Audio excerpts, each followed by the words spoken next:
আল্লাহ পাক কয়েক প্রকার মানুষকে পছন্দ করেন, যার মধ্যে এক প্রকার মানুষ আমার আল্লাহ পাক কালামে ঘোষণা করলেন, ইন্নাল্লাহা নিশ্চয়ই আল্লাহ তাআলা ইউহিব্বুত তাওয়াবিন তওবাকারীকে আল্লাহ বেশি বেশি পছন্দ করেন।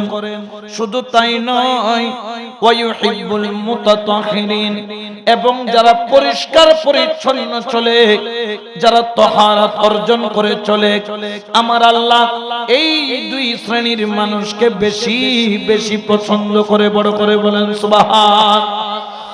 এই আল্লাহর বান্দা, তওবা আল্লাহর দরবারে করো, পরিষ্কার দুই প্রকার তুমি অর্জন করো। এক প্রকার পরিষ্কার হচ্ছে বাহ্যিক পরিষ্কার, আর এক প্রকার পরিষ্কার হচ্ছে ভিতরের পরিষ্কার। এক প্রকার পরিষ্কারের জন্য একটি ভালো সাবানের প্রয়োজন, যেই সাবান দিয়ে তুমি ঘষলে তোমার শরীর পরিষ্কার হয়ে যাবে।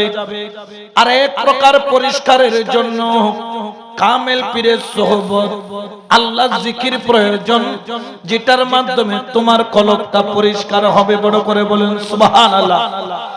কারণ আল্লাহর দরবারে দুই জিনিস বেশি পছন্দনীয়। এক প্রকার ব্যক্তি হলো যারা আল্লাহর দরবারে তওবা করে। সুবহানাল্লাহ বলেন। এই জন্য হাদিস শরীফের মধ্যে পাওয়া যায়, আমার নবী প্রতিদিন কমপক্ষে 70 বার তওবা করতেন। সর্বোচ্চ কতবার করতেন সেটা বলে বুঝাইতে পারবো না। কমপক্ষে নবী 70 বার তওবা করত। ওগো নবী, আপনার তো কোনো গুনাহ নাই, আপনার তো কোনো পাপ নাই, আপনি নবী হলেন মাসুম। কারণ প্রত্যেক পয়গম্বর আলাইহিস সালাম তারা হলো মাসুম, যাদের কোনো গুনাহ নাই, খতা নাই। ওগো নবী, তারপরও আপনি ডেইলি 70 বার কেন তওবা করতেন? মুহাদ্দিস ইকরামগণ বলেন, মুফাসসিরিন ইকরামগণ বলেন, উলামায়ে হক্কানি রব্বানি বলেন, আল্লাহ ওয়ালারা বলেন, ওরে দুনিয়ার মানুষ তুমি তো বুঝলা না, নবী আমাদেরকে তওবার শিক্ষা দিচ্ছে। বড় করে বলেন সুবহান। তওবার শিক্ষা দিচ্ছে কে? আল্লাহ বলেন না পবিত্র কোরআনে? আমার আল্লাহ বলছেন তওবাকারীকে আল্লাহ পছন্দ করেন, আর এটা প্র্যাকটিক্যাল দেখাচ্ছেন রাহমাতাল লিল। আরো জোরে বলেন না রাহমাতাল লিল। কেন? আমার নবী শিক্ষা দিচ্ছেন, দেখো আমি নবী হওয়ার পরেও প্রতিদিন কমপক্ষে কয়বার তওবা করছি? 70 বার। বলেন না কয়বার? ওইখানে আমরা নবীর একটা পশমের সমান হতে পারবো? জোরে বলেন না পারবো? তো আমাদের যদি নবী 70 বার তওবা করে, যদি নবী কয়বার? 70 বার তওবা করে, আমাদের কেমন তওবা করার দরকার? আমাদের এখানে মাঝে মধ্যে আমরা তওবা করতে দেখি, এডে চিটিংয়ে বাসাত লাতাকুরো হয় দে সিনন নসিনো ফাল্লা লাতাকুরো তওবা করে না না করে? ইতে গু খাই, মাঝে মধ্যে গুটু দিলে কি মারে? টুট মারে। টুট মারে এর মেডিন মিদে কি করে? পৌঁছে দেন তওবা করে কথা জীবন না হাইও, কিন্তু আবার গু দিলে কি মারে? তাহলে ইতে তওবা বে কি তওবার মতই না? আরো এডো হদুন আছে লাতাকুরন নান কি করে দে? তওবা করে আছে না নাই? মসজিদে শুক্রবারে খান্দে দে, দাড়িও দুবিজি এর গেঞ্জি দুকিয়ে জিগি এল্লা আছে না নাই? আল্লাহর জীবনত কোনদিন সুদ খাইতাম? আল্লাহর জীবনত কোনদিন গুনাহ করতাম? আল্লাহর কোনদিন মা বাপ হলো বিয়াদবি করতাম? আল্লাহর জীবনে কোনদিন খারাপ রাস্তায় চলবো? আল্লাহর জীবনে কোনদিন গাঁজা খাবো? আল্লাহর জীবনে কোনদিন জুয়া খেলবো? এরকম জুয়া খেলবো না বলে তওবা করে যায়, আবার বন্ধু ডাক দিলে জুয়া খেলার বইয়েরা আছে রে নাই? এই তওবার কোনো দাম? আল্লাহর বান্দা নবীর উম্মত, আল্লাহকে ভয় করার মতো করো। আল্লাহর দরবারে নামের তওবা নয়, এই শুনে একজন কামেল ওলির দরবারে যাও, একজন ওলি আল্লাহর সোহবতে যাইয়া তওবার মতো তওবা করো। তওবার মতো যদি তুমি তওবা করতে পারো, তোমার জীবনের যত বড়ই গুনাহ হোক না কেন আমার আল্লাহ ক্ষমা করে দিতে 2 মিনিট দেরি করবেন না। হযরত শেখ মাসউদ গঞ্জে শেখর রাহমাতুল্লাহ আলাইহি ওনার একজন মুরিদান ছিলেন, মহিলা মুরিদান। তার একটা যুবক ছেলে ছিল। প্রতিদিন ওই মুরিদান পীরের দরবারে যাইয়া মুর্শিদের সোহবতে বৈশা তালিম নিতেন। মুর্শিদ তাকরীর করতেন, মুর্শিদের তাকরীর প্রাণ ভরে মন ভরে মুর্শিদের তাকরীর শুনে শুনে আল্লাহর পথে চলতেন।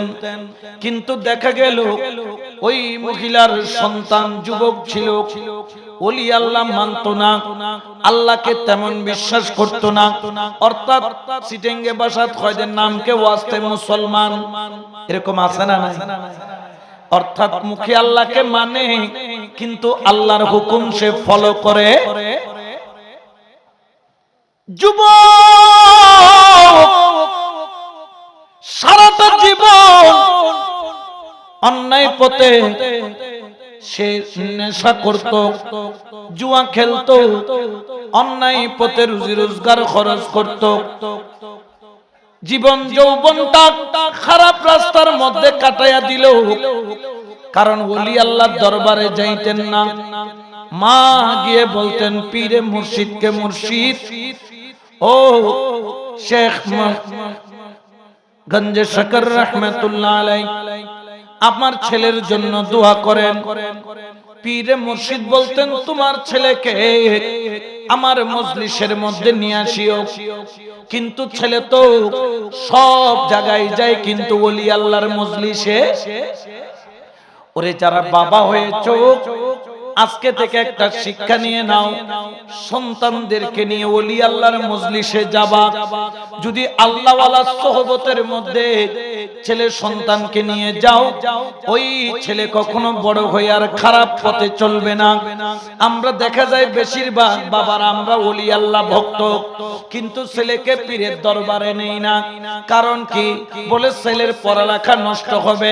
যেরকম লেখাপড়ারও দরকার আছে সেরকম উত্তম আখলাকেরও দরকার। জোরে বলেন না, আছে না নাই? উত্তম আখলাক মানে কি? সুন্দর নম্র ভদ্র ব্যবহার, রাসূলের সুন্নতি তরিকায় চলা। এগুলার জন্য আল্লাহওয়ালা সোহবতে যাওয়া লাগে। আপনি চট্টগ্রাম মেডিকেলের মধ্যে যান, শত শত ছাত্র পাবেন যারা নেশা করে। নেশা আছে না নাই? চুয়েটের মধ্যে নাই, বুয়েটের মধ্যে নাই, বিশ্ববিদ্যালয়ের মধ্যে নাই। কারণ কি? তারা শিক্ষা পেয়েছে কিন্তু ওলি আল্লাহর সোহবত পাই নাই। বলে না ওলি আল্লাহর সোহবত। আমরা পীরের দরবারে যাই, মুর্শিদের দরবারে যাই, কিন্তু আমাদের সন্তানদেরকে ওলি আল্লাহর সোহবতে নেই না। এই মাও গিয়ে ফরিয়াদ করতেন, হুজুর শেখ মাসউদ গঞ্জে শেখর রাহমাতুল্লাহ আলাইহি আপনার খেদমতে আরজ, আমার ছেলের জন্য ছেলেটা বরবাদ হয়ে যাচ্ছে। তখন উনি বলতেন তোমার ছেলেকে আমার সোহবতে নিয়ে আসো। ছেলেকে যদি বলে আজকে আমার মুর্শিদের মাহফিল আছে সেখানে চলো, ছেলে কি করতেন? তার আগে ঘর থেকে বের হয়ে জুয়া খেলায় চলে যেত, আড্ডাখানায় চলে যেত, নেশাখানায় চলে যেত, জীবন যৌবনকে বরবাদ করত। ওলি আল্লাহ মানত না। এখন নেশা করলে মানুষের শরীরের কি উন্নতি হয় না অবনতি হয়? আগে ছিল হিরোর মতো ছেলে, যখন ওই যে বাবা একটা আছে ট্যাবলেট বাবা খাই, যেরকম অনেক আছে না, গালের বুতুর কি করলো, গাল করলে কি সাবাল লয়, সাবা বাজি গিয়ে 24 বছর যে বুয়ালা 72 বছর গে বুড়ো খিয়া। কারণ নেশা মানুষকে কি করে দেয়? ধ্বংস। ছেলেটা এই নেশার জগতে পড়ে জীবন যৌবন সব শেষ করেছে। এমন এক অবস্থার মধ্যে পড়লো বিছনার মধ্যে, আর তার আর ওইখান থেকে কামব্যাক করার আর কোনো সুযোগ নাই। অর্থাৎ ডাক্তার বলেছে ক্ষণিকের মেহমান তোমার সন্তান, অল্প সময়ের মেহমান, আর তোমার সন্তানকে কতদিন তুমি পাও? যতদিন আছে মা তো দেখবেন দুনিয়ার সবাই ছেড়ে চলে গেলেও মা তার সন্তানকে ছেড়ে যেতে পারে। আল্লাহর ওলিও নারাজ, এলাকার মানুষও নারাজ, প্রতিবেশীও নারাজ। সন্তান ঘরের মধ্যে বিছনায় সাকরাত অবস্থায় চলতেছে। হযরত শেখ মাসউদ গঞ্জ শকর রাহমাতুল্লাহ আলাইহি ওনার দরবারে মা যাইয়া কান্দে, ওরে মুর্শিদ আমার ছেলেটা মনে হয় বাঁচবে না, আপনি যদি আমার ছেলেটার একটু তওবা করান। উনি বললেন না না, এত বড় বেয়াদব ছেলে জীবনে কখনো ওলি আল্লাহর মজলিসে যায় নাই, সারাটা জীবন ভুল পথে চলেছে, আমি তাকে তওবা করাতে যাব না। আমি এতবার তারে ডাকলাম, আমার সোহবতে আসার জন্য সে আসে নাই কেন? মা বড় পেরেশান, ঘরের মধ্যে যাইয়া হযরত শেখ মাসউদ গঞ্জ শকর রাহমাতুল্লাহ আলাইহির মুরিদ সন্তানকে যাইয়া বলে, সন্তান তুমি সবর ধরো আর আল্লাহকে ডাকো। আমার কেমন জানি মনে হয় তোমার উপর আমার আল্লাহ নারাজ, এই জন্য আমার মুর্শিদ নারাজ। পরের দিন ছেলে বলে, মা তুমি আবার যাও, গিয়ে একটু আমার শেখ গঞ্জ শকর রাহমাতুল্লাহ আলাইহিকে বলেন আমাকে যাতে একটু তওবা পড়াইতে আসে। পরের দিন আবার মাকে প্রেরণ করে দিলেন, বললেন না তোমার ছেলের কপালে তওবা নাই, কারণ তোমার ছেলেকে আমি তওবা পড়াতে যাব না, কারণ তার উপর আল্লাহও নারাজ, রাসূলও নারাজ। কারণ ওলি আল্লাহরা জানে কি জানে না?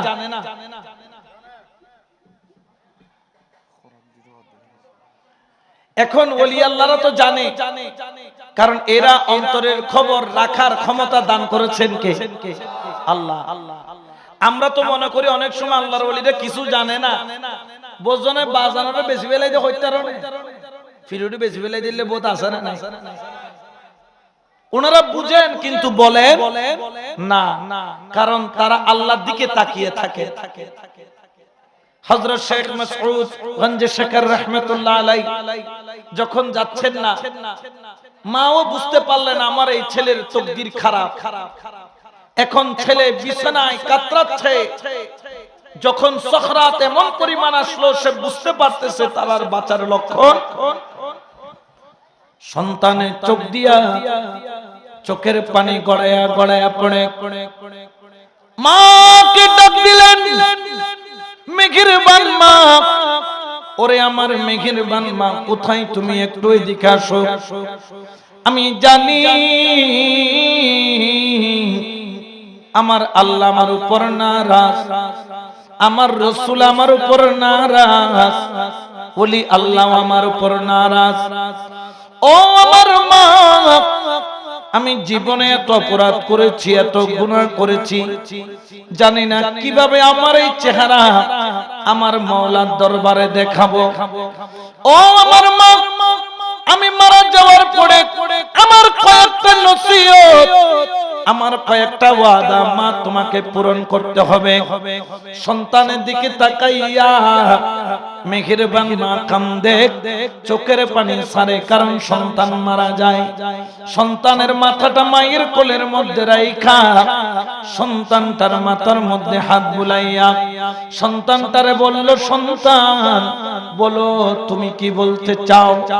সন্তান কেঁদে কেঁদে বলেন, মেহেরবান মা, আমি জানি আমি অপরাধী, আমি আল্লাহর দরবারে মুখ তুলে তাকাইতে পারবো না, আপনি আমার ওয়াদা পূরণ করবেন কিনা বলেন। মা বললেন, পূরণ করব বাবা, তুমি তাড়াতাড়ি বলো। বললেন, মা মনে হয় আমি আর কিছুক্ষণের মধ্যে মারা যাব, আমি যদি মারা যাই পরে সকাল বেলা হওয়ার দেরি, মা আমার গলা গলার মধ্যে একটা রশি লাগাইয়া আমার লাশটারে কুকুরের মতো টানতে টানতে এলাকার সামনে দিয়া মেইন রোড দিয়া আমার লাশটারে কুকুরের মতো টানতে টানতে ঝোপঝাড় জঙ্গলের মধ্যে ফেলে দিবা। মায়ের চোখ দিয়ে পানি আর কি হয় না, বন্ধ হয় না। কি বলে, আমার ছেলে মারা গেলে তার গলায় রশি লাগাবো, রশি লাগাইয়া কুকুরের মতো টানতে টানতে কোথায় নিয়ে যাব? যোগ জঙ্গলে। বললেন কেন? সন্তানকে বলে, বাবা, কারণ কোন ব্যক্তি যদি মওতের আগে কোন ধরনের যদি ওসিয়ত করে, এটা পালন করা কিন্তু ওয়াজিব, যদি সামর্থ্যের মধ্যে থাকে। এখন কোন বাবা যদি ওসিয়ত করে ভূতা মইলে 100 গরুর মেজান দিস, itu কুরো জরাবের ক্ষমতা তাহলে ইবে ন, মানে যদি তৌফিকে থাকে যেটাই সে। কোন মা বাবা যদি কি করে যায়, মওতের আগে ওয়াদা করায় যে আমার এই কাজটা করবা, এই কাজটা করে দিবা, অমুক জায়গায় এটা দিয়ে আসবা, এটা ওসিয়তটা কি করতে হবে? পালন করতে হবে। এটা পালন করাটা ওয়াজিব যদি তৌফিকে থাকে। এখন মা কাঁদতেছে, বাবা এগুলো কি বলো? তুমি মারা গেলে তোমাকে গলার মধ্যে রশি লাগাইয়া টানতে টানতে নিয়ে যাব। সন্তানের চোখ দিয়া পানি পড়ে, আর মায়ের দিকে তাকায়া বলে, ওরে আমার মেহেরবান মা, এই কথা বলার পিছনে একটা কারণ রয়েছে। ও মা, আমাকে যখন কুকুরের মতো টানতে টানতে টানতে টানতে তুমি রোড দিয়া নিয়ে যাবা, মানুষ জিজ্ঞেস করবে কি ব্যাপার, তাকে কেন তোমরা, তুমি মা হয়ে কেন রোড দিয়ে গলার মধ্যে রশি বাইন্ধা কুকুরের মতো টানতে টানতে নিয়ে যাও? তখন মা তুমি চিৎকার দিয়ে বলবা, এই সন্তান আল্লাহর নাফরমান, আল্লাহর নাফরমান হওয়ার কারণে তাকে আমি গলার মধ্যে রশি বাইন্ধা টানতে টানতে নিয়ে যাই। আমার থেকে শিক্ষা নিয়ে শত শত যুবক তার জীবনকে পরিবর্তন করবে। বড় করে বলেন সুবহান। মা কাঁদতেছেন বলে, সন্তান বলতেছে, মা আমার আরেকটা ওসিয়ত আছে, আমাকে তো টানতে টানতে নিবা, তবে আমার চেহারার মধ্যে নর্দমা থেকে ময়লা তুলে, নালা থেকে ময়লা তুলে আমার সারা গায়ে কি করবা? মেখে দিবা, যাতে আমার গায়ে দিয়ে দুর্গন্ধ বের হয়। তখন মা আরো জোরে কান্দে, বাবা এটা কি বলিস তুই? তুই আমার সন্তান, জগতের চোখে তুই খারাপ হতে পারিস, কিন্তু আমি মায়ের জন্য তো তুই খারাপ। সন্তান বলতেছেন, মা কারণ আছে, কারণ আমি এমনও বরবাদ অমনও বরবাদ। জগৎবাসীকে আপনি বলবেন, দেখো আমার ছেলের ভিতরেও দুর্গন্ধ, আমার ছেলের উপরেও দুর্গন্ধ, সারা জীবন দুর্গন্ধ রাস্তায় চলেছে, এই জন্য তার গায়ের মধ্যে দুর্গন্ধ মেখে দিলাম, কাদা নোংরা ময়লা মেখে দিলাম। জগৎবাসী আমাকে দেখে শিক্ষা নিবে, আর আর আমার মতো ভুল পথে চলবে। এই জন্য তো শায়র বলেন, ওরে বসে রইলি রে মন খারাসে, ও তুই বসি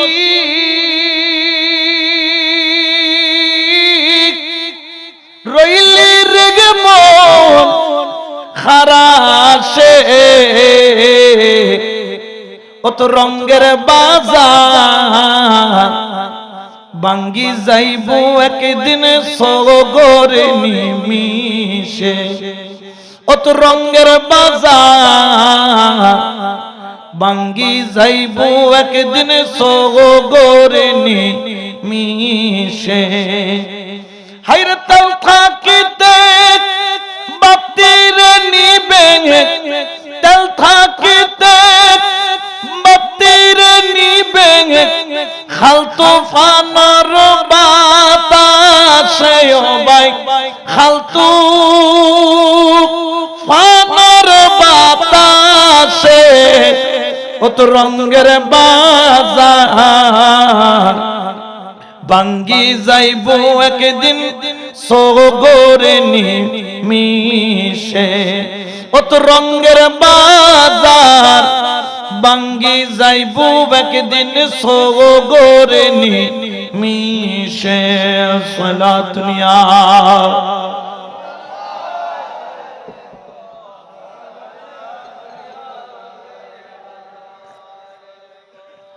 ওই যখন সন্তান এই ওয়াদা করাচ্ছেন, ওয়াদা করতে করতে করতে করতে কিছুক্ষণ পরে সন্তানটা মায়ের কোলের মধ্যে কাটা মুরগির মতো দরফর দরফর করে, ছটফট ছটফট করে মা সন্তানের দিকে তাকাইয়া কান্দে।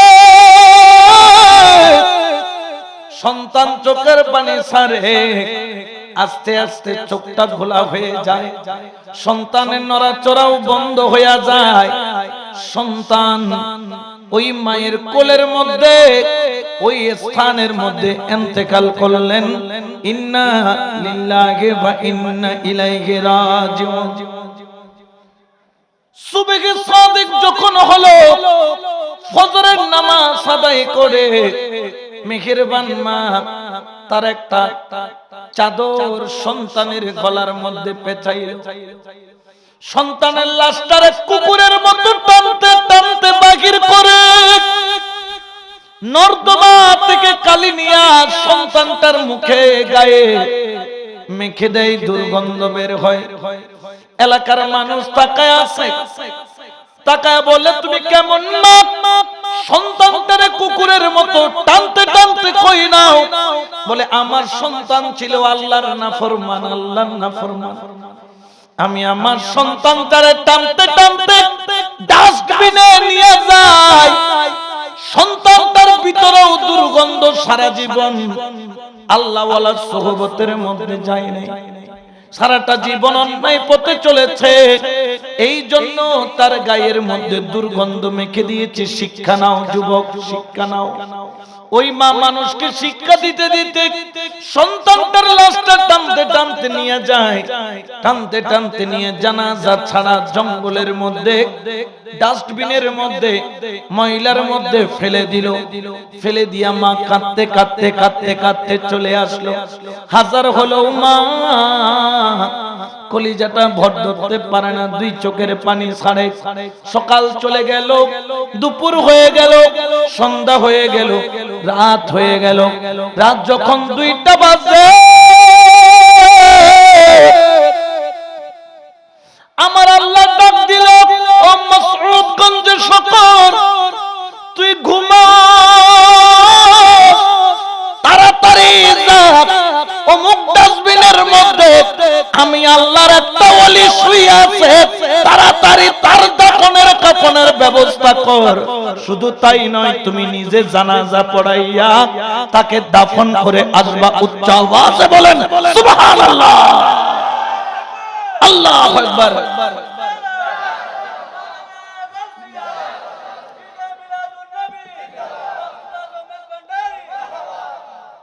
এই জন্য শের বলেন, আরে দুনিয়া ফাটাইল রে আল্লাহ, তোমারে রোগানো রে দি,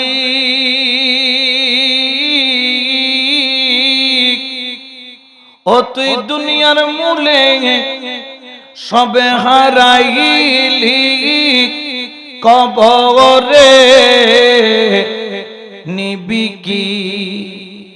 হায়রে দুনিয়া ফাটাইল রে আল্লাহ, তোমার রোগানো রে দি,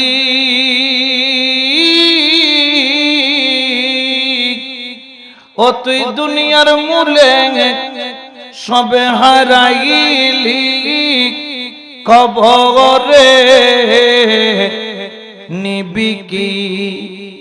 ও তোরে আজারাইলে গ্রেফতারি করিতে লইব, লুকাই থাকবি রে তুই খার পাশে, হবাই লুকাই থাকবি রে তুই খার পাশে।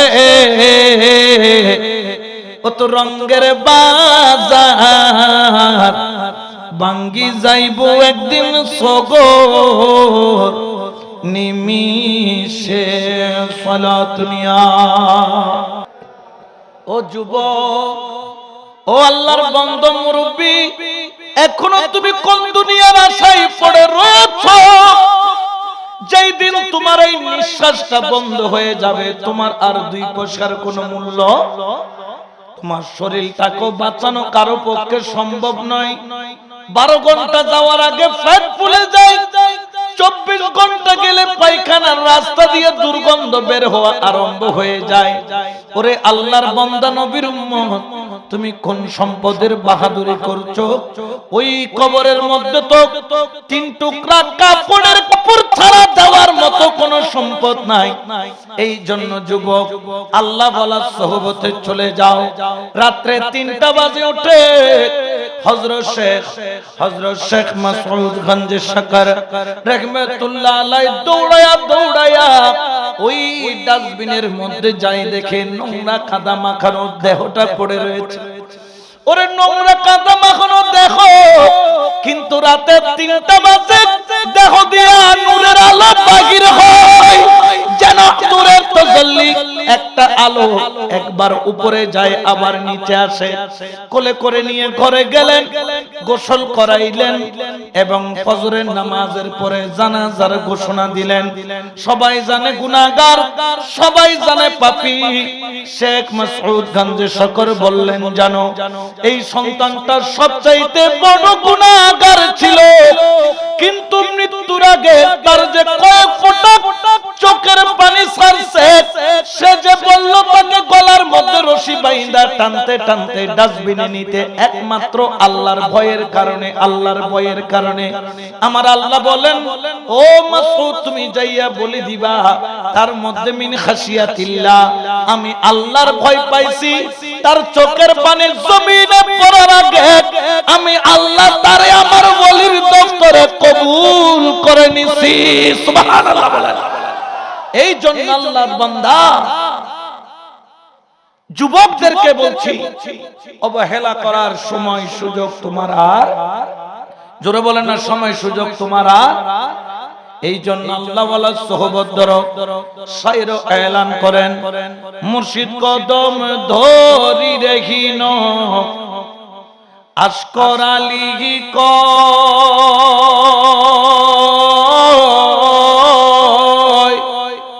সময়ে না করলে সাধন অসময় কি হয়। মুর্শিদ কদম ধরি রেখিন আশকর আলী কয়, সময়ে না করলে সাধন অসময় কি হয়। হায়রে নাইরুতুন নাস্তায় আনিলে দুনিয়া তুন আমল নিলে, মৌলায় ভালোবাসে আমার স্বামী, ভালোবাসে কত রঙের বাজার, বাঙ্গি যাইবো একদিন সগর নিমিষে সালাতুনিয়া।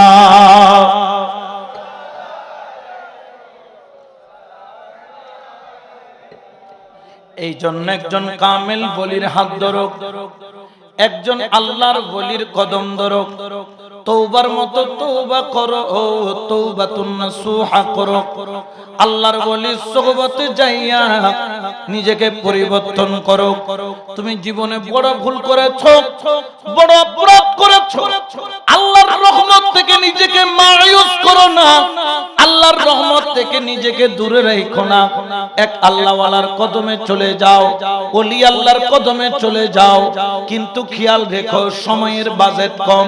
যেই দিন তোমার ডাক আসবে, ওই দিন নিঃশ্বাসের দরজা শুধু নয়, তোমার জন্য তওবার দরজাও বন্ধ হয়ে যাবে, ঠিক কিনা?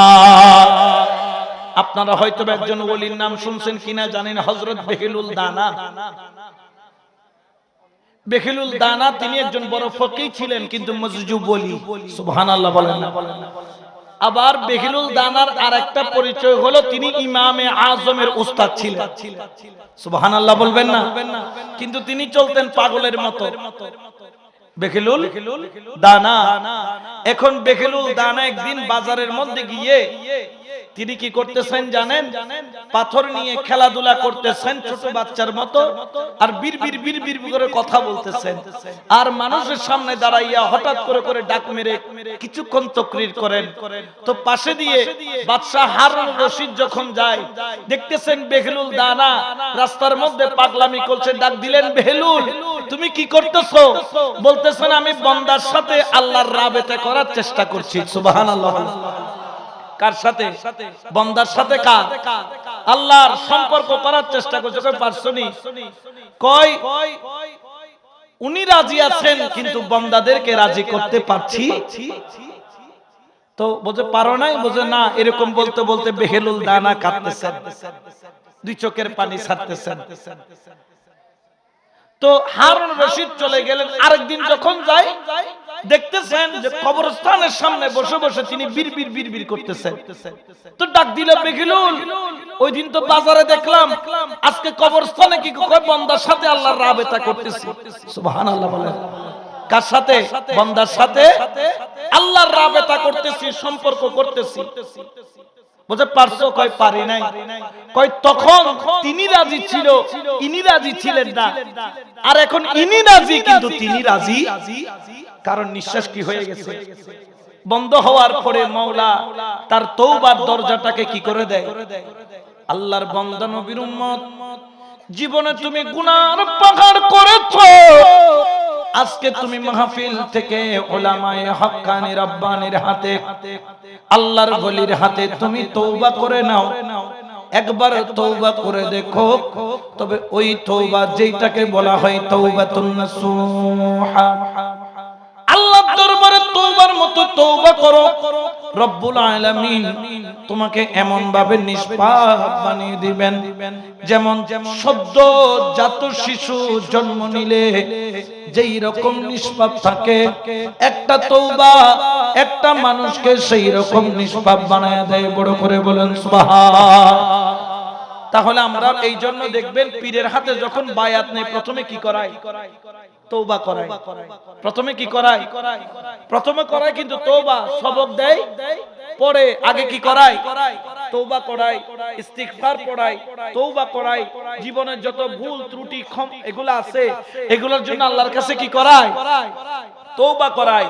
এই জন্য তওবার গুরুত্ব অনেক, কিন্তু আমরা তওবার মর্যাদা বুঝি। আমরা মনে করি এটা একটা সামান্য বিষয়। আমাদেরকেও আলেম উলামারাও, আমাদের প্রত্যেকের ভুল ত্রুটি থাকতে পারে, কিন্তু আমরা ভুল ত্রুটি করলেও ক্ষমা করার মালিক কে? আল্লাহ। কিন্তু তওবাটা করতে হবে এমন ভাবে যাতে এই তওবার মধ্যে কোনো ভঙ্গ না হয়। আমি তওবা করলাম আজকে থেকে মদ খাবো না, তাহলে যেন আবার 5 দিন পরে 6 দিন পরে যাতে এই তওবার ভঙ্গ না হয়। আমি তওবা করলাম, ইয়া আল্লাহ আমি অপরাধী, আমি গুনাহগার, আমি তওবা করছি, আমি আর জীবনে কোনোদিন জিনা করব না, তাহলে তওবাটা তওবার মতো হতে হবে। আল্লাহ আমি তওবা করছি, জীবনে আর কখনো জুয়া খেলবো, তাহলে তওবাটা তওবার মতো হতে হবে। আল্লাহ আমি জীবনে কখনো সুদ খাবো, তাহলে তওবাটা তওবার মতো হতে হবে। ঠিক কি না? একটু দরুদ শরীফ পড়েন। সালাতুন ইয়া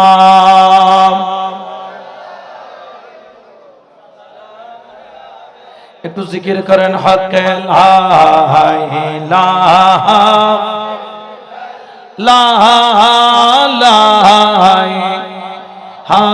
ইল্লাল্লাহ, হক লা ইলাহা ইলাহা, হাসবি রাব্বি জাল্লাল্লাহ, মা ফি কলবি গায়রুল্লাহ, নূরে মুহাম্মদ সাল্লাল্লাহু লা হক লা ইলাহা লা ইলাহা লা ইলাহা ইল্লাল্লাহু মুহাম্মাদুর রাসূলুল্লাহ সাল্লাল্লাহু আলাইহি ওয়াসাল্লাম। সালাতুন ইয়া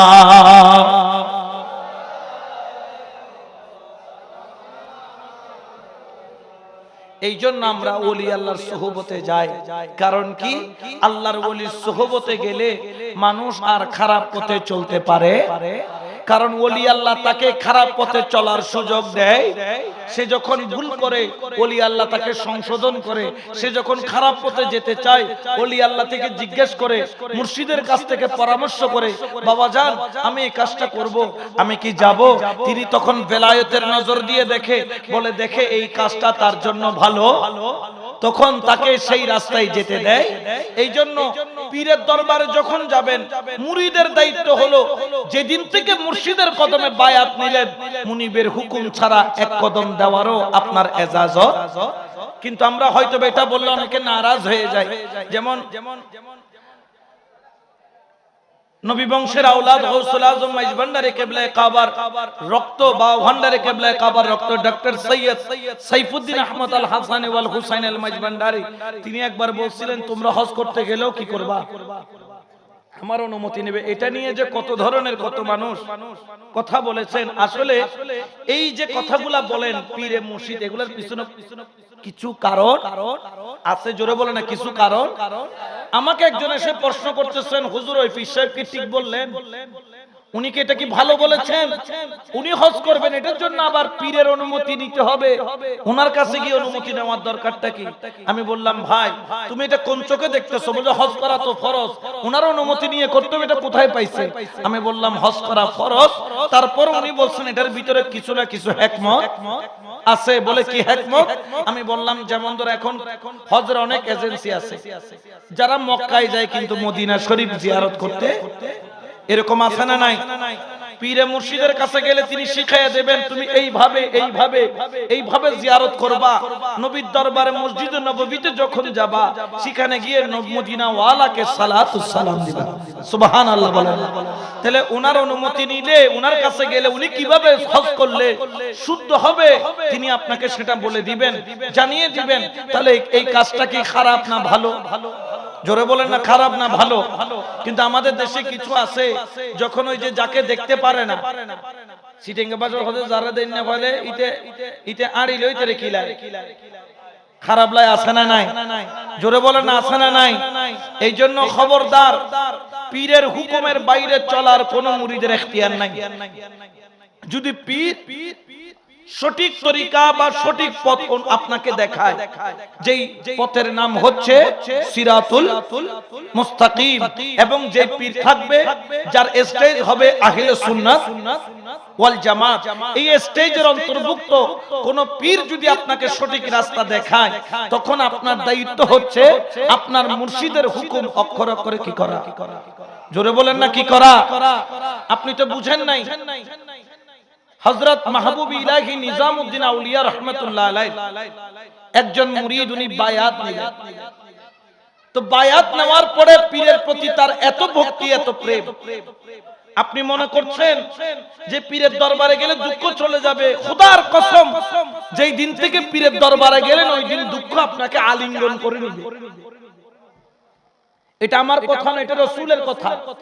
রাসূল পাকের কদমে যখন কোন ব্যক্তি ইসলাম ধর্ম কবুল করতে যাইতো, তো রাসূল পাক বলতেন যেই দিন থেকে তুমি ইসলামের রাস্তায় আসলা, এই দিন থেকে তুমি দুঃখকে আপন গলার হার বানাইলা। সুবহানাল্লাহ বলেন না? কারণ কি? দুঃখ আপনার থাকবে। অনেকে যায় পীরের দরবারে দুনিয়াবি ধন দৌলত, টাকা পয়সা, দুনিয়াবি লোভ লালসার জন্য। এটার জন্য আমরা পীরের দরবারে যাই। আমরা যাই কাকে পাওয়ার জন্য? জোরে বলেন না, কাকে? আল্লাহকে পাওয়ার জন্য। তিনি বললেন, হুজুর আমি আপনাকে বড় মহব্বত করি। তো যিনি মহব্বত করেন বলেন, তার পরীক্ষারও দরকার আছে না নাই? ওই মুরিদ পীরের দরবার থেকে বিদায় নিয়ে চলে যাচ্ছেন। যাওয়ার পথে হঠাৎ করে তিনি যখন নদীপথে যায়, ওনার নৌকাটা ডুবে গেল। ডুবে যাওয়ার কারণে তিনি নৌকার মধ্য থেকে পড়ে নদীর মধ্যে তিনি ভাসতেছেন আর হাবুডুবু করে পানি খাচ্ছেন। বেচারা খুব একটা বেশি সাঁতারও জানে না। নদীর ঢেউ যখন পড়ে বৃষ্টির কারণে নদীর মধ্যে বড় বড় ঢেউ, কিছুক্ষণ পানি খায় আবার কিছুক্ষণ উঠে, সে তখন চিৎকার মেরে ডাকতে থাকে।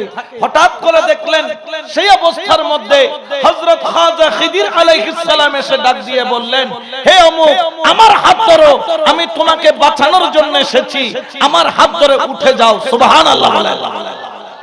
আসলেন কে? হযরত খাজা খিদির আলাইহিস সালাম এসে হাত বাড়ায়া দিলেন। এখনো এই মুরিদ হাত ধরে পানি খাইতেছে, হাত ধরতেছে না। বলতেছেন কেন হাত ধরতেছ না কেন?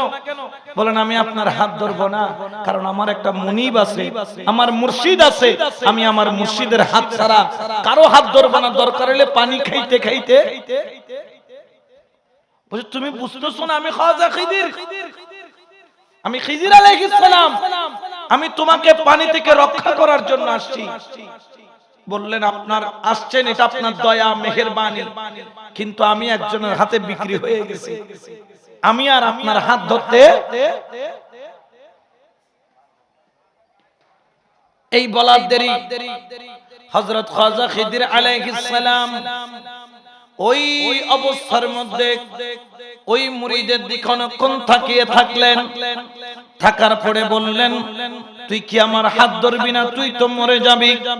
তিনি বলেন আমি মরতে রাজি, কিন্তু আমার মুর্শিদের হাত ছাড়া আমি আর অন্য কোনো হাত ধরতে রাজি নই, কারণ আমি জানি আমি আমার মুর্শিদ ধরেছি, আমার মুর্শিদ আমার ব্যাপারে বেখবর নয়। খাজা খিদির আলাইহিস সালাম সঙ্গে সঙ্গে সেখান থেকে গায়েব হয়ে গেলেন।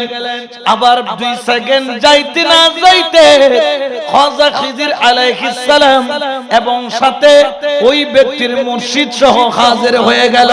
উচ্চ আওয়াজে বলেন সুবহান।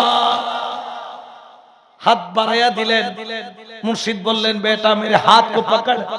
হাত ধরলেন, টান দিয়ে এক টানে সোজা নদীর কূলে নিয়ে আসলেন। তখন 2 চোখের পানি ছেড়ে দিলেন। মুরিদ মুর্শিদের কদম ধরে কাঁদতেছে, বলে বেটা রো কিউ রহি হো? বলতেছে খোদার কসম আজকে আমি পানিতে ডুবে যাইতাম, মরে যাইতাম, কিন্তু আপনার হাত না পাইলে আমি এখান থেকে আর উঠতাম না। বলছে তুই তো পরশ নাই, তুই যে আমারে মোহাম্মত করিস বলিস, সেটার আমি একটু টেস্ট করে দেখলাম, পরীক্ষা করে দেখলাম। বড় করে বলেন না সুবহানাল্লাহ। এই জন্য শায়র বলেন রাজি কি বেক রাজি খোদা,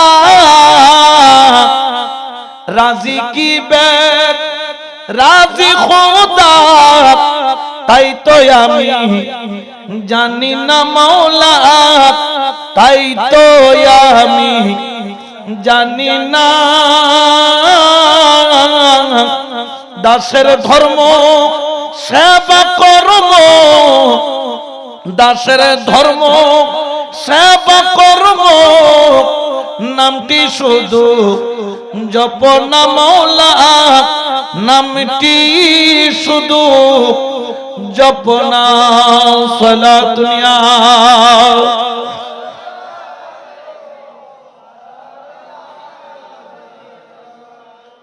কিন্তু আমাদের এখানে পীর আমরা ধরি বোধ কি আছে দা আতাশ ধরি বিলে ইদিল্লা আছে না, মিনিটে মিনিটে সেকেন্ডে সেকেন্ডে পীর ফলটা দিল বোধ মুরিদ আছে না নাই? খবরদার সাবধান, ধরলে ধরার মতো ধরবেন, ধরলে ধরার মতো ধরবেন। কারণ আল্লাহর ওলির সুহবত, মুর্শিদের প্রতি মুহাব্বত, এটা যদি না থাকে খোদার নিয়ামত অর্জন করা আপনার পক্ষে সম্ভব নয়। কারণ কি জানেন? মুর্শিদ হলো খোদা পাওয়ার রাজ বা রহস্য। সুবহানাল্লাহ বলেন।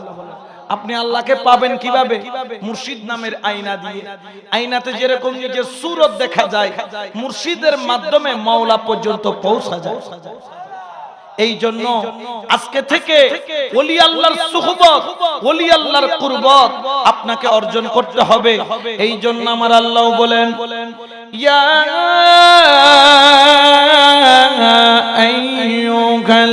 আইয়ুহাল্লাযীনা আমানু তাকুল্লাহা ওয়া কুনু মা'আস সাদিকিন। এটা ঘোষণা কার? হে ইমানদারগণ, তোমরা আল্লাহকে ভয় করো, ওয়া কুনু মা'আস সাদিকিন, এবং ওলি আল্লাহর সঙ্গী হয়ে যাও। উচ্চ আওয়াজে বলেন না সুবহানাল্লাহ। এই জন্য আল্লাহর ওলির সঙ্গী যদি হতে পারো, আপনার মুকদ্দর খুলতে দেরি হবে না। শায়র এলান করেন নিগাহে ওলি মে ये तासीर देखी निगाहे वली में, ये तासीर देखी बदलती हजारों की तकदीरों दे की फला दुनिया।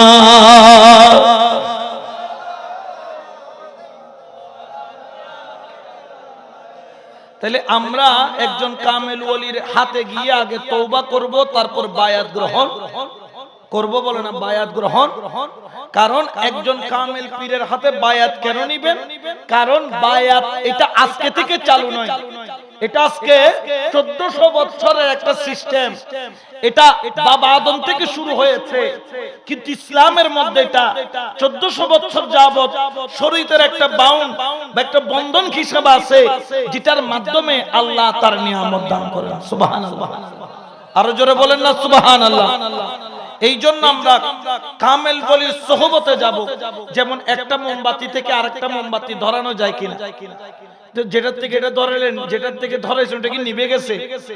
একটা মোমবাতি থেকে 1 লক্ষ মোমবাতি ধরানো একজন আল্লাহর ওলির সোহবতে গিয়ে লক্ষ মানুষের মনা কলব জিন্দা করা, জোরে বলেন না জিন্দা করা যায়। এই জন্য একজন কামেল ওলির সোহবতে যাবেন। আমাদের সমাজ অনেকগুলা মানুষ আছে যারা ওলি আল্লাহ খুব একটা মানতে চায়, এরকম আছে না নাই? দেখা যায় কি যায় না? তারা বলেন তোমরা পীরের দরবারে কেন যাও? তো আমি একজনকে বললাম তুমি ডাক্তারের কাছে কেন যাও? আমরা ডাক্তারের কাছে যাই না? যখন অসুস্থ হই তখন যাই কার কাছে? আসলে অসুখ ভালো করবে কে? তো ডাক্তারের কাছে কেন যাব? ডাক্তার হলো ওসিলা। যেরকম ডাক্তার ওসিলা নিতে হবে। আনা যদি মাথা ব্যথা করে দেয়, অন যদি খামার কে দোয়ানো যায়, এখন তো বাজে তো মাথা লুক আছে যে মাথা সে গুটি মা মাথা কি যাবে গুই গুরি যাবে গো, হনা কি যাবে গুই মগজিন আছেন বেকিন বড়বড়াই রে বাইরে তুই বাঁচিবে না মরিবে। এতাল্লাই যদি মাথা ব্যথা করে ওষুধ আছে না নাই? আবার কেউ যদি হয় মাথা ব্যথা করে হল্লাবে খবর হারিয়ে ইও কেউ বুনাওয়া। তাহলে মাথা ব্যথা করতেছে, একজন ডাক্তারের কাছে যেতে হবে। এটা কি আপনার মাইগ্রেনের ব্যথা, নাকি টিউমারের ব্যথা, নাকি আপনার প্রেসারের ব্যথা?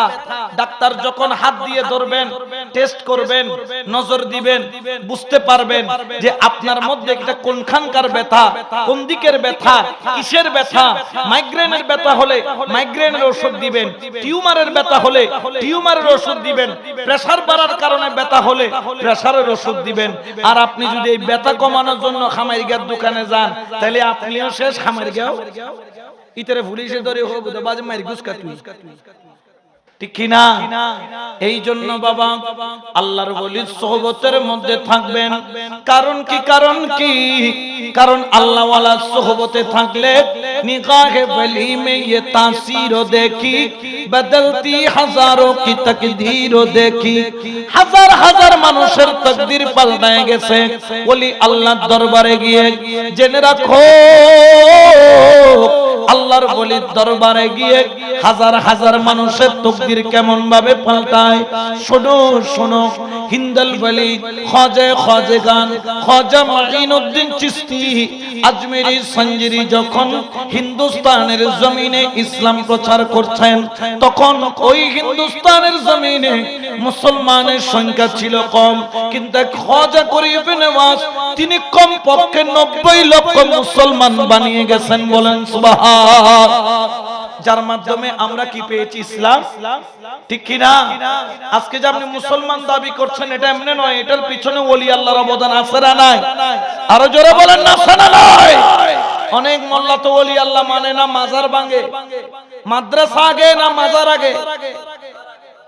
না বুঝো আল্লাহ, মাজার ওয়ালা আগে না মাদ্রাসা ওয়ালা আগে? মাজার ওয়ালারা এসে কি বানাইছে? মাদ্রাসা বানাইছে, ঠিক কি না? ওলি আল্লাহরা জীবনে কিছুই করে নাই, তারা দুইটা কাজ করে গেছেন। তাদের মাজারের পাশে একটা মাদ্রাসা বানাইছেন, তাদের মাজারের পাশে একটা মসজিদ বানাইছেন। আমানসের মাজারের পাশে মসজিদ আছে না নাই? হযরত কেবলার মাজারের পাশে মসজিদ, বাউভান্ডারী কেবলার রওজার সাথে মসজিদ। আপনি যান শফি বাবার দরবারে যান, সেখানে মাজারের সাথে মসজিদ ছোট নয়, 5000 মানুষ একসাথে জামাতে নামাজ পড়ার মতো ব্যবস্থা রাখছেন, ঠিক কিনা? শুধু তাই নয়, আপনি বাবা মাইনুদ্দিন আল হাসানি ও হুসাইনি মাইজভান্ডারের দিকে যান, দেখবেন মাজারের সাথে মসজিদ। তো ওলি আল্লাহর জীবন একটা জিনিস বানাইছে, এক নাম্বার হচ্ছে মসজিদ, 2 নাম্বার। তবে তারা একটা মাদ্রাসা করে নেই, মাদ্রাসা দুইটা করছে। একটা হলো শরীয়তের মাদ্রাসা, আর একটা হলো তরিকতের মাদ্রাসা। শরীয়তের ইলম এটা শিক্ষা নিতে হয় কাগজ আর কলম দিয়ে। আপনি যদি স্কুলে যান, মাদ্রাসায় যান, কলম আর কাগজ না নিলে লেখাপড়া শিখতে পারবেন? জোরে বলেন না পারবেন? যেরকম শরীয়তের স্কুলে মাদ্রাসায় কাগজ আর কলম লাগে, তরিকতের মাদ্রাসায়ও কাগজ আর কলম লাগে। তবে তরিকতের মাদ্রাসার কাগজ আর কলম কি? কাগজের নাম হচ্ছে গিয়ে প্রেম, কলমের নাম হচ্ছে গিয়ে আদব। প্রেম আর আদব নামের কাগজ আর কলম নিয়ে যে মুর্শিদের কদমে গেছে, সে এদিকেও কামেল, সে ওদিকেও কামেল। এদিকে কামিল পাস করে কামেল হয়েছে, ওদিকে মুর্শিদের নজর নিয়ে কামেল হয়েছে। এদিকে কামেল পাস করে দুনিয়াতে সম্মান বেড়েছে, ওদিকে মুর্শিদের নজরে কামেল হয়ে আখিরাতের সম্মান পেয়েছে। বড় করে বলেন সুবহানাল্লাহ। আমাদের দোনোটার দরকার আছে না নাই? শরীয়তেরও দরকার আছে, তরিকতেরও দরকার।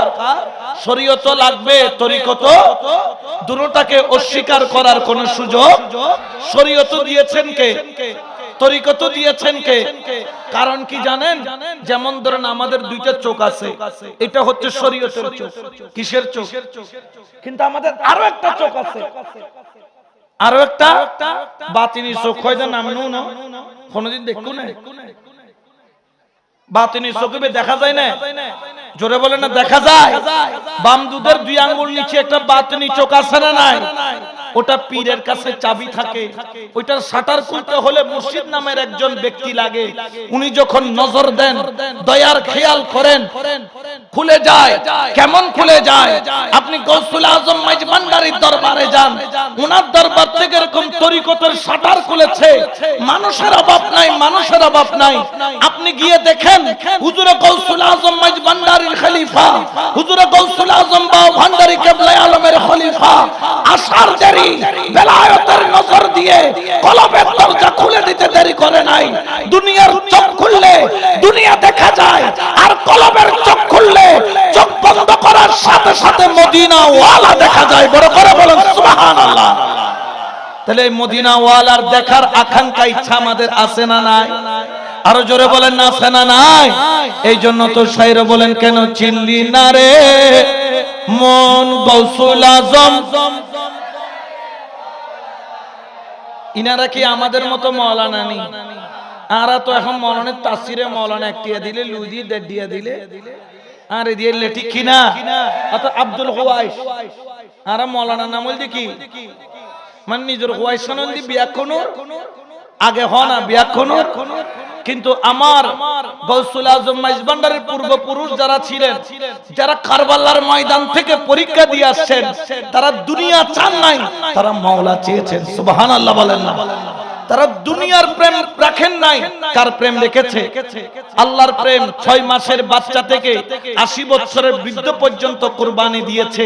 হাকিকতান মাওলানা তো তারাই যারা নিজের মকসুদের প্রতি অটল, এক চুল পরিমাণ এদিক থেকে সেদিক নড়াচড়া করে। জোরে বলেন না করে? এই জন্য শায়র বলেন, ওই আমার গৌসুল আজম মাইজভান্ডারী, গৌসুল আজম মাইজভান্ডারী মাওলানা কেমন কেন চিনলি? গৌসুল আজম মাইজভান্ডারী চিনতে পারে সাধকার, ওরে চিনিবার ইচ্ছা যার চিনতে পারে সাধকার। হায়রে চিনিবার ইচ্ছা যার, হায়রে হৃদয় চোখে দরিয়া দেখো, হৃদয় চোখে দরিয়া দেখো, জ্ঞানের দুর্বিক্ষণ কেন চিনলি? গৌসুল আজম মাঝি ভান্ডারি কেন চিনলি না রে মন, কেন চিনলি না রে মন, গৌসুল আজম সালাতুন ইয়া রাসূলুল্লাহ।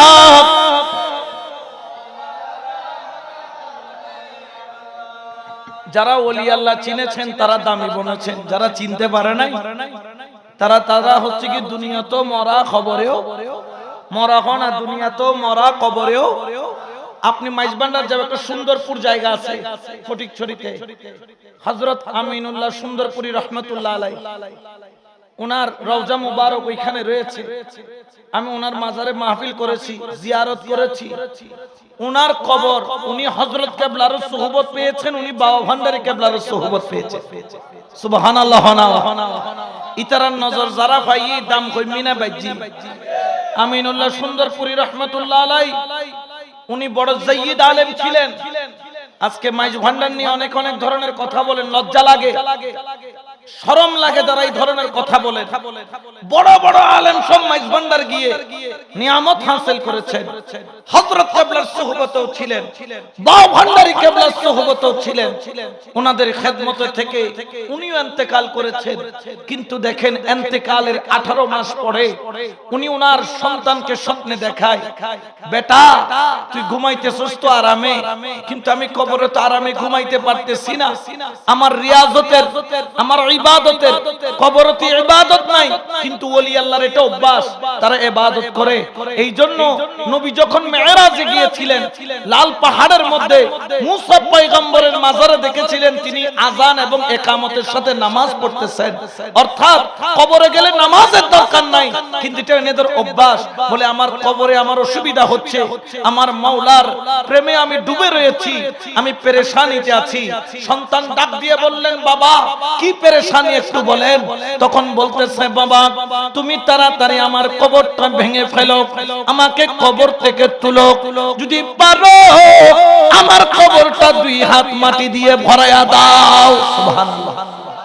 বললেন, বাবা উপরে বরাবো, কত উপরে বড় লেগে তুললাম, নিচে বরণ ভরত দে খড়ে।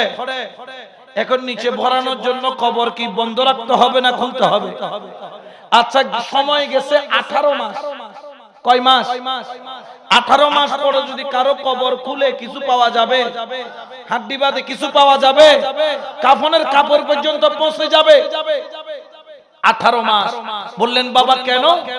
বললেন, জানো সমুদ্রের পানির মাত্রা বেড়ে গেছে, যখন নদী দিয়ে জোয়ার যায় আমার কবরের মধ্যে পানি ঢুকে, নদী থেকে যখন বাতা হয় আবার পানিটা বের হয়ে যায়। প্রতিদিন 2 বার আমার মাজারে পানি ঢুকে আর বাহির হয়। ও সন্তান, আমি কবরের মধ্যে একটু পেরেশানির মধ্যে আছি, আমার কবরটা খোলো, আমাকে একটু তোলো, তুইলা কবরটাকে 2 হাত পরিমাণ ভরায়া দাও। সুবহানাল্লাহ। আচ্ছা ইনারা যদি মরা হইতে তাহলে কবর থেকে কি ডাক দিতে পারতেন? উনি দেখছেন স্বপ্নে, এখন উনি চিন্তায় পড়ে গেছেন। ওনার সন্তান একজন জাইয়্যিদ ভালো একজন সুন্নি আলেমের সাথে পরামর্শ করলেন। তিনি বলেন, এখন খুলিও না, স্বপ্ন ভুল হইতে পারে। বলেন না, আমার বাবা জান আল্লাহর ওলি, তিনি ভুল তো বলেন না, তিনি অনেককে স্বপ্নে অনেক কিছু দেখায়, এটাও সত্য। বলছে না, তুমি একটা কাজ করো, এখন শরীয়তের বিধান নাই খোলা, তবে হ্যাঁ তুমি অপেক্ষা করো, যদি দেখো যে পরপর 3 বার দেখাইছে তারপর তোমরা আসিও, আমরা সহ গিয়ে খুলবো। সুবহানাল্লাহ বলেন না? আচ্ছা বৃক্ষ তোমার নাম কি? জোরে বলেন না। ফলে গৌসুল আজম মাইজভান্ডারী কেমন, বাবা ভান্ডারী কেবলা আলম কেমন, এটা উনাদেরকে দেখা লাগবে না, উনাদের গোলামদেরকে দেখলেই বোঝা। ইনিও পরের দিন আবার দেখলেন, 2 বার হয়ে গেল। এর পরের দিন আবার দেখলেন, কয়বার? এরপরে উলামায়ে হক্কানি রাব্বানি ফতোয়া দিলেন, যেহেতু তিনি আল্লাহর ওলি, পরপর 3 বার স্বপ্নে দেখাইলো, তার জন্য তার মাজার খোলার অনুমতি দিলেন। রাত গভীর হলো, কয়েকজন মানুষ আওলাদের মধ্যে বের হলেন। তারা সুন্দর করে রওজা মুবারকের ইটগুলা খোলা আরম্ভ করলেন।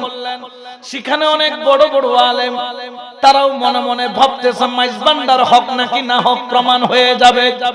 18টা মাস পার হয়ে গেল, হাড্ডি ছাড়া আর কিছু পাওয়ার কোনো সম্ভাবনা নাই।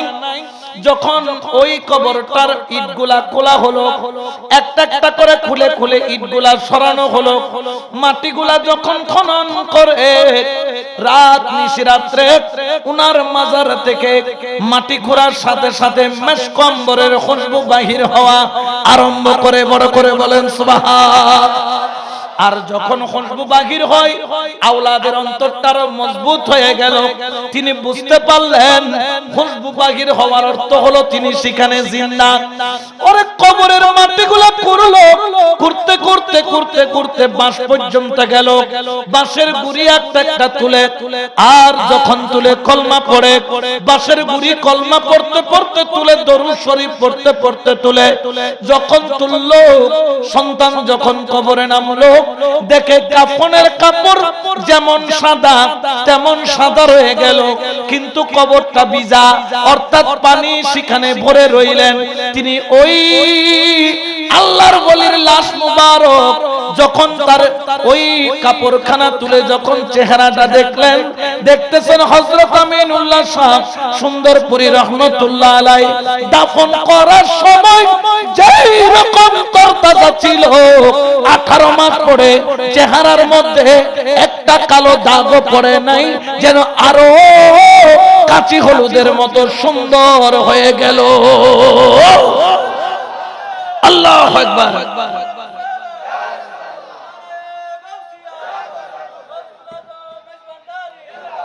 এই জন্য ওনাদেরকে আমাদের মতো মনে করা যাবে।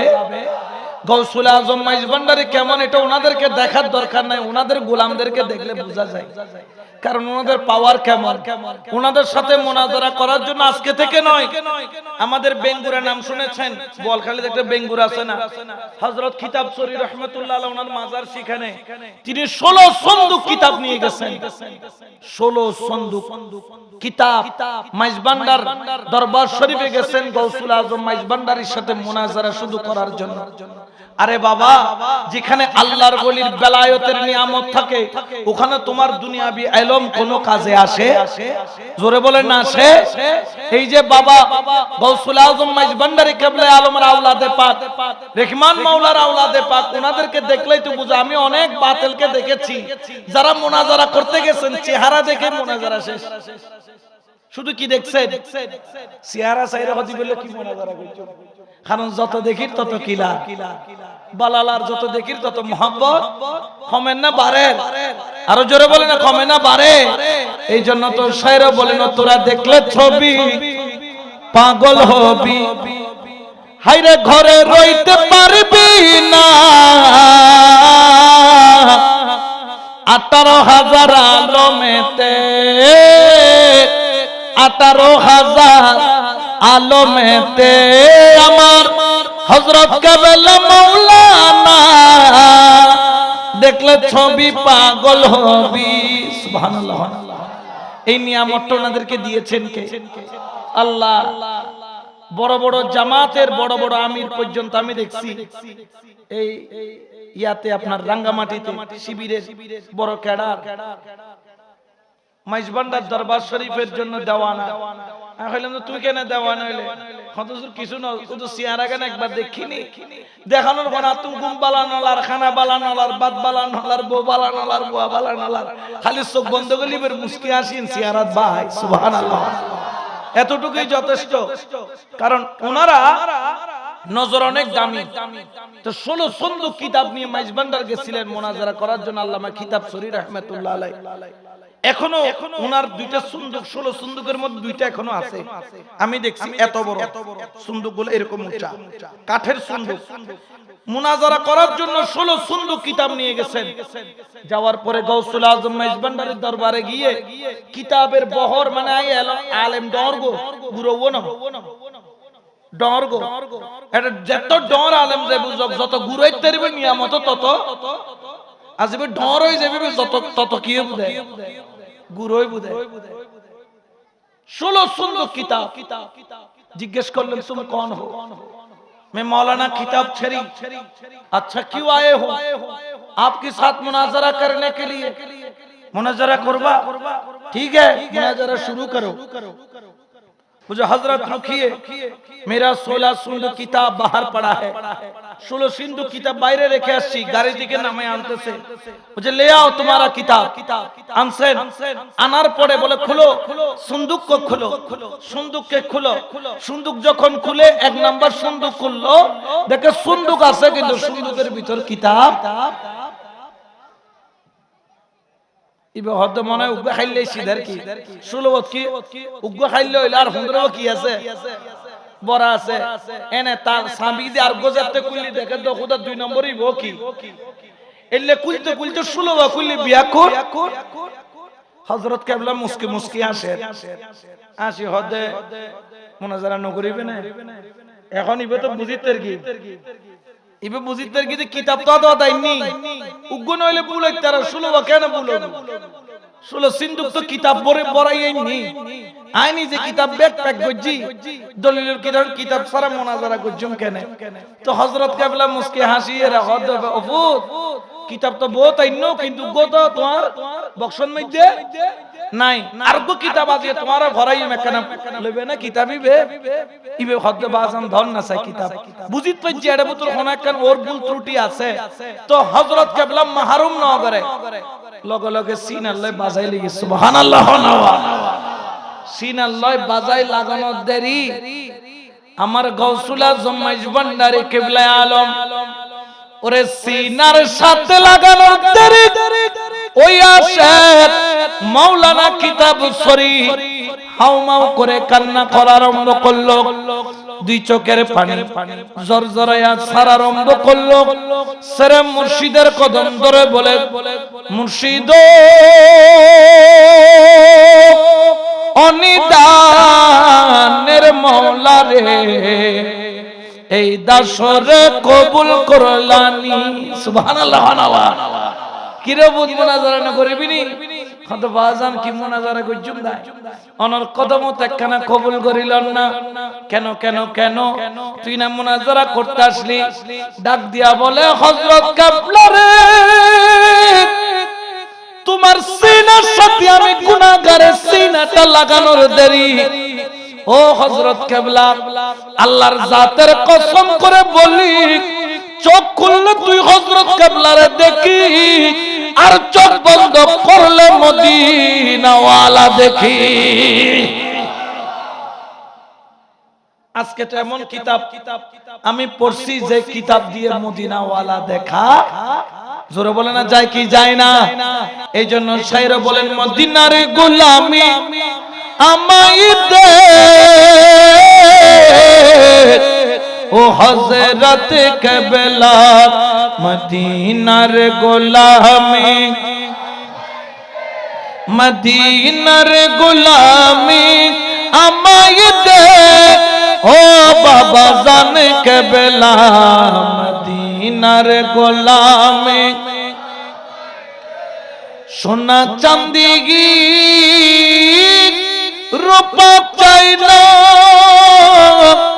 চরণ দুলি এই কামনা সোনা চাঁদি রূপা চাই না চরণ দুলি এই কামনা ভাঙা তকদির জোড়া লাগাই দে ও মুর্শিদ কিবলা ভাঙা তকদির জোড়া লাগাই দে ও বাবা জান মদিনার গোলামি মদিনার গোলামি আমায় দে ও হযরত মদিনার গোলামি ফটিক ছড়িগি থানার মাঝে শুয়ে আছেন আজিব সাজে ফটিক ছড়িগি খানার মাঝে শুয়ে আছেন আজিব সাজে শের খুদা আলীর সদকাতে ও হযরত কেবলা মদিনার গোলামে মদিনার গোলামে আমায় দে ও বাবা জান কেবলা মদিনার গোলামে সালাতুন ইয়া রাসূলুল্লাহ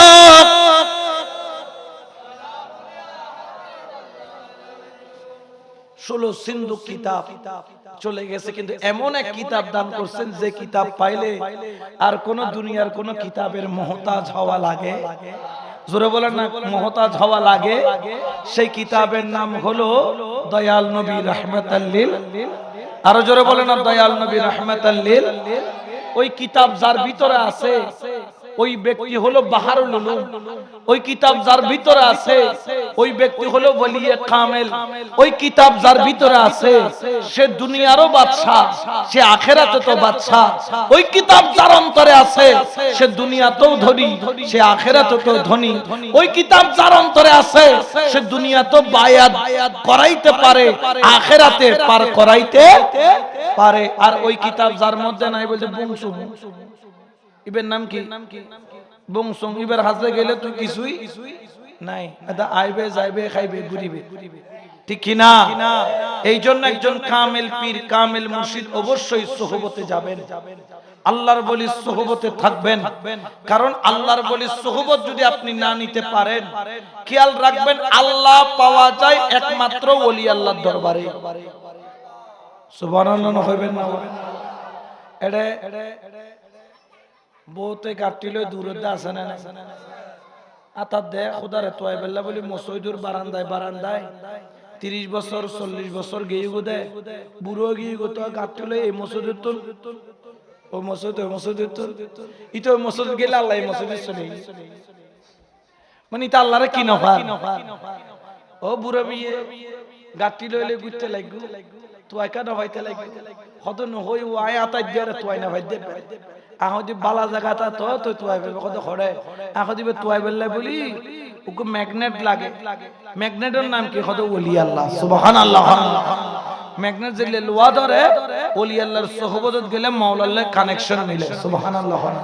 আর আরা যারা বিদ্যজি আরা ভাগ্যতে না দুর্ভাগ্যতে কিয়া আর একজন মালিক আছে, অভিভাবক আছে। এই অভিভাবক তাইলে লাভ না ক্ষতি, জোরখন লাভ না ক্ষতি। এক জঙ্গলের মধ্যে বলে এক জঙ্গলের মধ্যে গরুরও বলে মালিকে কুড়ি মারি কেরাই বেলে কি করে দিয়েছি। এখন জঙ্গলের মধ্যে তো গরু বাঁধি দিয়ে দাঁড়া, জঙ্গলের মধ্যে সীতাবাঘ এলে বাঘটাকে আছে না নাই।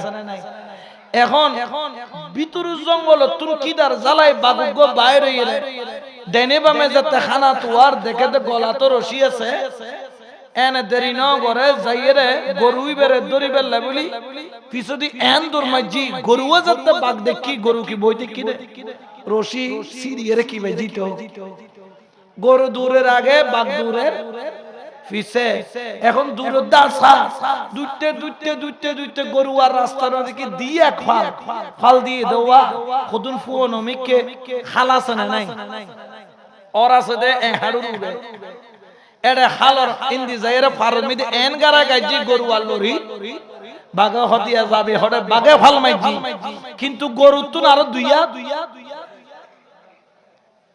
এন গরু না লরি না ঘরে এখন বাগুকে আর লরি তার না ইতো বাজিয়ের আর সেটে হদিয়া তুই হাম গলি দিন ওটা গরু তুই উড়ে থাকতি আর তুই গলা ছয় বেড়া ধরে আজাজি করে তোর টোনা লাগবো সিবি ধরি 2-5 কেজি কি খাইতাম রক্ত খাইতাম তারপর তোর গুস্ত কিনছি ইয়ে তুইও মরিবি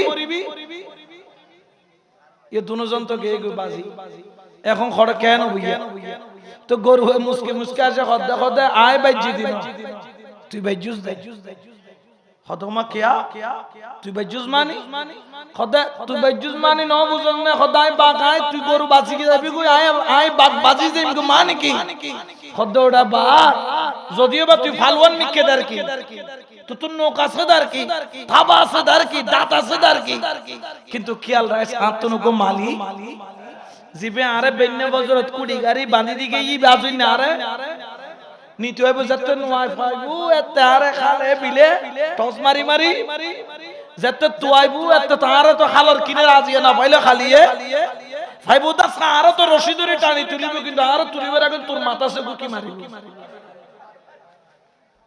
তুলিয়া তুই বাইজুস দে না বাইজি দি ভাগ্য হতে তুই বাঁচি গিয়ে সাই বাঁচি গে। তো আরা যারা পিদ্দজি নিজের দুর্বল বর্ণনা করছুন ওনারা বাঁচি গিয়ে, কিন্তু বড় বড় জ্ঞানীওয়ালা মলয় হতুন আছে একদম বাজি যাবে কই কিয়া কিয়ামতের ময়দানের মধ্যে বাজিবের কারণ কি তার মালিক নাই। আর গৌসে পাক খোদা যে গুনায় গৌসে পাকর নাম লইবু উনরাই তুয়াই তুয়াই তুয়াই তুয়াই গলাত ফটি ছাই ছাই আই বেকুনো টানি টানি আর লগে লগে জান্নাতুল যাই দন করি হনা সুবহানাল্লাহ। কিন্তু মুরিদ মুরিদ ডইলাম ফরিলাম আর আইলাম দে মুরিদ না আর সুদূর বুদুর মুরিদ, মুরিদ তো মুরিদ দিবে মুরিদের মতন ফরিব। এক আল্লাহর বলি এক এলাকা যাইরে ইসলামের খেদমত করে প্রায় 10,000 মুরিদ হওয়াজার এক মাসে হওয়াজার 10,000 কম না বেশি এখন হল্লা কম এত যুগুল্লাই বেশি। এখন এলাকার জীবে জমিদার বাদশা আসিবে ডরাই 10,000 ইবের মুরিদ গিয়ে আর কদিন বাদে তো আর কেউ আর বাদশা মন্ত্রী ডাকি হতো মন্ত্রী তোর তো মন্ত্রী বানাই দি কোনো খামন বলি আজ একটা খামইলে বর আয় এখন কেন বুঝছো এই দরবেশিবে তো আর প্রজা বেকুরের মুরিদ বানাই ফেলা এখন আর তো কদিন বাদ আর কেউ মানতো না। এখন মন্ত্রী হদ্দ আয় ওনারা বাঁচাই দিতেছে হদে কি হদে ইবে একদিন না গত খালি ওয়াইজ গর দামি নিদি হদে আর মুরিদ বিয়া কিনা আর এক সাদর তলে বিয়া কোন আই যাবে কই আয় আর সাদর তলে করি আর মুরিদ বিয়া কোন জান্নাতে লই যাবে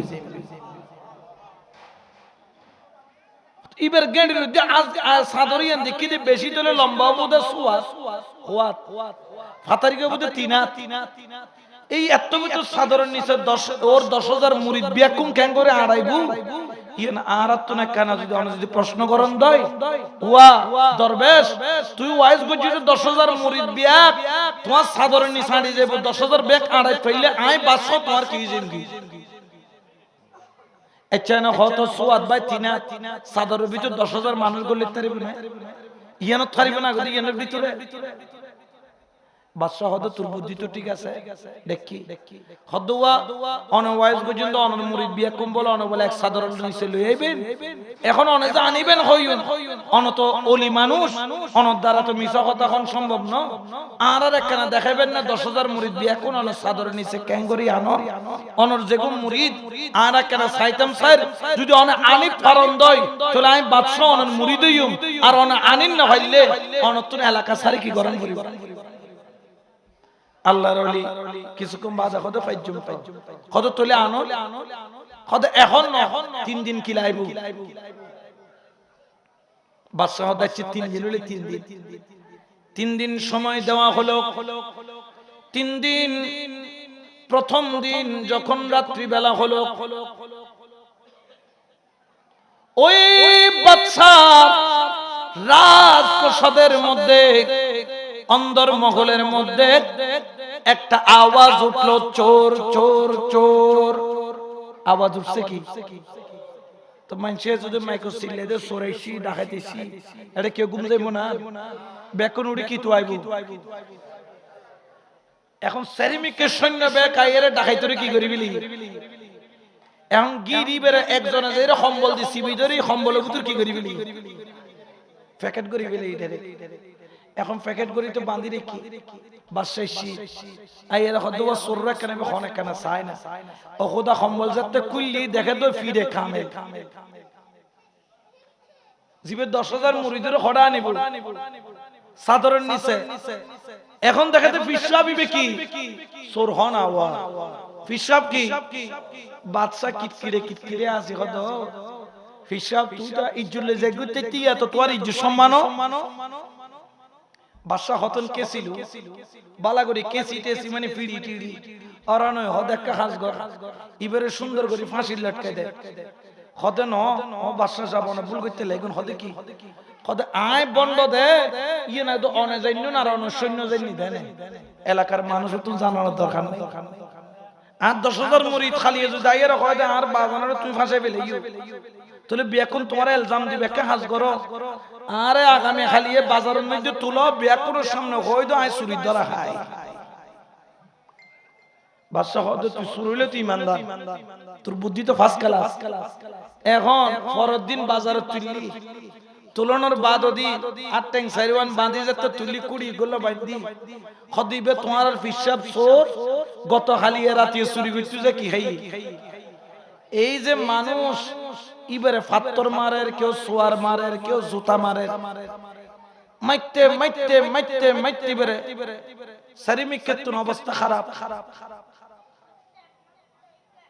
জল্লাদকে ডাকা হলো জল্লাদকে বললেন এই দরবেশকে 2000 চাবুক মারা হোক জল্লাদ চাবুক নিয়ে আসলেন চাবুক নিয়ে যখন দরবেশের পিঠের উপর মারলেন যত জোরে বাড়ি মারে তত জোরে দরবেশ শিক্ষা মারে আল্লাহ আল্লাহ আল্লাহ সুবহানাল্লাহ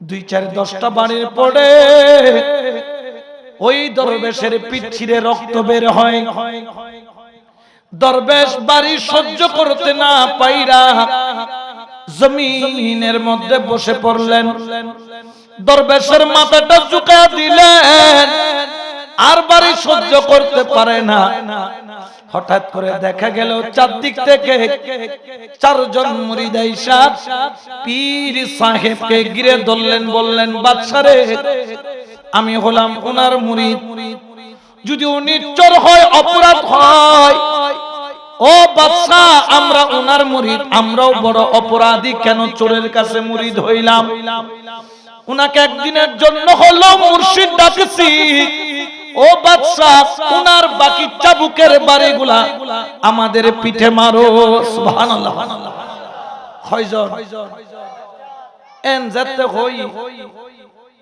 দরবেশ এতরে না মরিজার গুই ইয়া শক্ত হদে লা ইলাহা ইল্লাল্লাহু মুহাম্মাদুর বাদশা আমার হাত খুলে দেন বাদশা হদমাইবে তো কমে গিয়ে হাত খুলে দেওয়া হলো পা খুলে দেন পা খুলে কথা সাদর গান আনো এন্নি সাদর আনি সারিব বারো হদ ফুতাই আর সাদর তলে আইজা ও বাদ সামিনা মুলসি আমার সমস্ত মুরিদ আমার এক চাদরের নিচে আসবে দেখো আমার সমস্ত মুরিদ আমার এক চাদরের নিচে বলেন আপনার মুরিদ তো 10,000 বলে এগুলো মুরিদ না এগুলো হচ্ছে মুরাদ এগুলো মুরাদ নিয়ে আসছে সামান্য বিষয় দেখে তারা তাদের মুর্শিদকে কেউ জুতা মারতেছে আর কেউ পাথর মারতেছে কেউ ডিম মারতেছে দেখো আমার প্রকৃত মুরিদ হচ্ছে এই 4 জন আমার চাদরের নিচে চলে আসছে বড় করে বলেন না সুবহানাল্লাহ আমি চুরি করি নাই আমি এটা বাহানা করেছি হাকিকি মুরিদ বের করার জন্য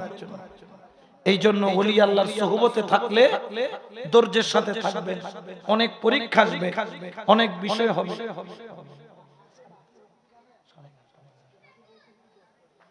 এই জন্য আজকে থেকে খেয়াল রাখবেন শুধু পিদ্দল্লা হবে না ধরার মতো ধরবেন মুর্শিদের কদমে গেলে হবে না যাওয়ার মতো যাবে মুর্শিদের কদমকে শক্ত করে ধরবেন কারণ এনে দুনিয়া পাইবার আশায় পিদ্দরি হনো লাভ এবার বিলকুল হনো লাভ আল্লাহ পাইবার আশায় পিদ ধরিবেন আজ এত না আরা বিয়া করে কামিল মুর্শিদের সোহবত তাকিবে তৌফিক দান করুন আরো জোরে বলেন না আমিন